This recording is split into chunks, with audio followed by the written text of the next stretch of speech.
What's up, guys? This is Ryan Johnson with MoneyBass.com. Just want to say thank you for tuning in and checking out this video. To my longtime subscribers, really appreciate you guys staying involved and continuing to support the channel. So basically today what I wanted to do was just go over just some information that I feel will help you guys as far as better understanding some of the limitations and some ways to overcome some of those things as you are learning and working through getting more familiar with your Humminbird Mega Live system. So as a lot of you know and are familiar with, if you are watching this video, more than likely you have watched the video that was released by Johnny with Fish the Moment, where he did a great job of comparing Garmin Live Scope, Lowrance Active Target, and Humminbird Mega Live. And for me, one of the main things that showed was where some of the strengths and weaknesses were in those different units. So as far as which unit is the best between Garmin, Lowrance, and Humminbird, I would say whichever system best suits you and your circumstances. Could be financial, could be what type of system you already have on your boat, or hey, some people are just brand loyal and just have a preference of choosing the product that they want based on that company that they're more familiar with.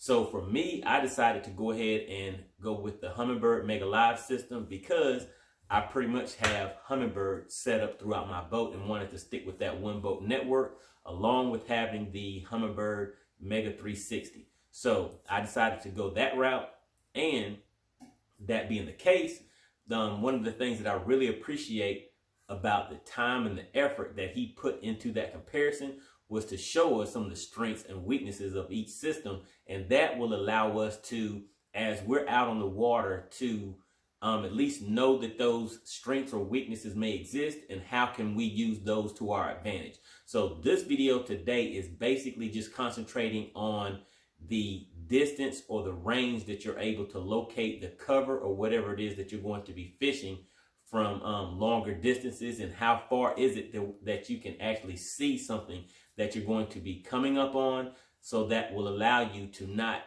pull up on that area too fast and run over it and spook those fish.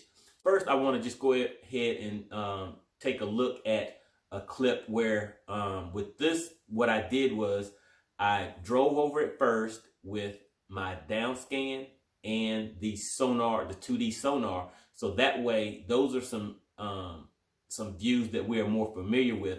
So that way, the people that are more familiar with those views will actually get to see it in a way that you're already familiar with. So now whenever you see it in the live imaging view, you will be able to compare those two things and know exactly what you're looking at. So as you approach that cover, it will give you a better idea of what you're about to see. So I want to go ahead and show you this clip real quick. And this first one is going to show the 2D sonar on one side, and on the other side, it's going to show you the down imaging view. And when you're looking at those, there's basically two images in each side of the views. One of them is going to be a tree that is standing up. You will be able to see that clearly on the down imaging, of course, if you're familiar with that.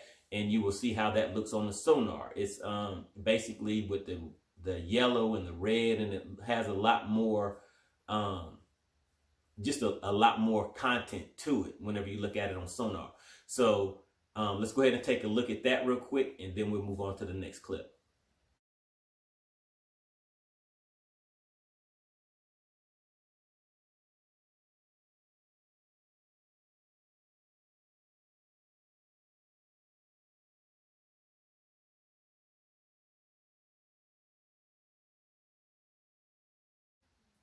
Okay, so the next clip I want to show you is how those same images look on your 2D sonar. So remember, you're looking at a standing tree and you're looking at one that has fallen down, and you can see the branches and everything as they're sticking up away from that tree. And this is how that same image looks on the Humminbird Mega Live system. So take a look at that.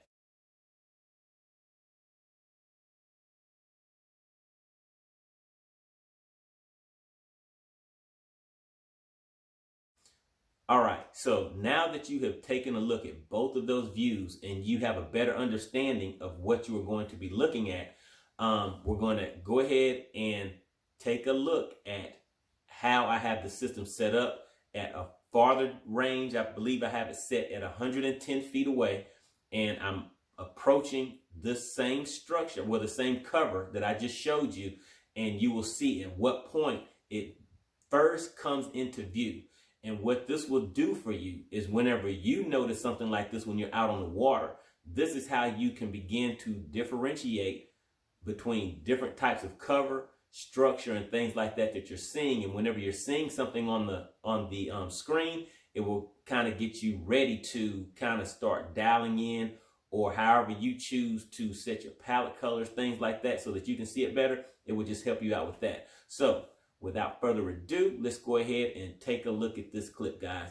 And if you have any questions, comments, or just want to let us know how you are doing, please put that information down in the comment section. Again, we are here to help each other out. Whether you have a Garmin, Lowrance, or Humminbird, I feel this information will help you out, because it's not so much dedicated to which system you have, but just the process that you would use in order to get things set up so that it will better help you out on the water. All right, let's go ahead and take a look at it, guys. All right, guys, I'm currently out here sitting in about 49 feet of water and closing in, getting a little bit shallower. I have the Mega Live set at 40 feet out, and I think that is 110 feet going forward. And basically what I'm going to do is just keep driving forward and scanning ahead. I know there's a tree or brush pile or something ahead of me, so I have the trolling motor set on about 5, and I'm going to see how soon we start seeing those brush piles. So there we go. So you're starting to see it right there. Let's see, there we go right there. So that right there, I know that that is a brush pile because I've already scanned over it.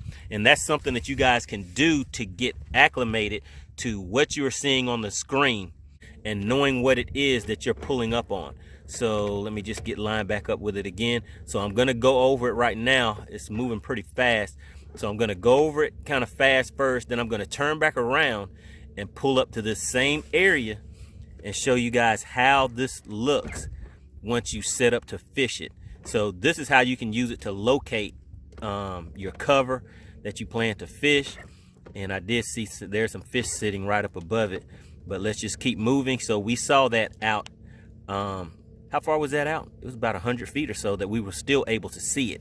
So right now, of course, I'm moving fast, so it isn't gonna show a real good image, but let me go to, there we go. So that's how that looks on sonar and down scan. So that is the brush pile or tree that we were seeing from about 100 feet away. So you can see this area up here where it's a little darker at. So that could be more of a concentration of branches, or possibly the fish that are set up right in the top of that tree. But now you can see more details and definition in there. And let's just go back to use my shortcut key. And actually we've already passed it. But you can just use that to compare what you're seeing on the screen whenever you're looking at something on your Mega Live versus your sonar and your down scan. All right, so I'm going to turn back around and pass over it one more time. This time I'm going to go a lot slower so we can see more definition in that cover that we just went over. All right, so here we go. I'm turning back around now, and let me just put it back on.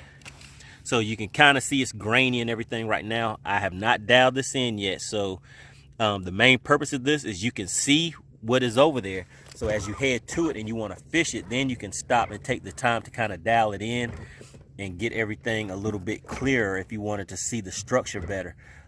Pretty much for me, I don't really have to worry about dialing it in like that. Once I know what is there, I'm mainly just looking for the fish, and depending on what type of cover that is, what type of lure I'm going to choose to use to fish it.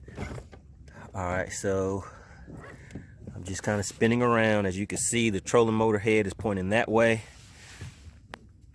and we're just going right back over to that area, and I'm going to pull right on top of that area. Let me do a split screen with sonar. I have a little bit of interference or something down there on the bottom of that sonar screen, but there we go. Look at those fish right there. All right, so what I'm going to do now All right, there we go. So that was that tallest tree or whatever that we saw. So I'm going to hit the menu button, and I'm going to bring this in from 110 feet. I actually put that on 35, and let's bring this all the way down to say 50. So we can kind of spread that out a little bit, and now you can kind of start to see the more definition with the branches and everything like that. Let me just scan around. So that right there, I can tell, is the second thing that we saw on the down scan. So there's the big tree that we were looking at, and there's the one that was laying down, and you can see the branches that are coming up. So when we saw that on down scan, you can pretty much tell exactly what you're looking at now.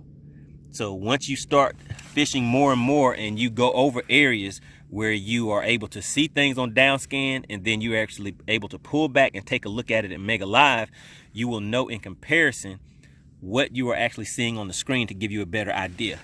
And eventually, as far as trying to see each individual limb and each individual branch and stuff like that, it may not be as important to you, because what you're trying to do is locate the fish and everything that are around that cover that you're trying to fish. All right, I hope that quick tip helps you guys out. If you have any questions, or just want to leave some comments about how things are going for you with your quest to get better at learning this Mega Live system and how it's working out for you, please leave that down in the comment section.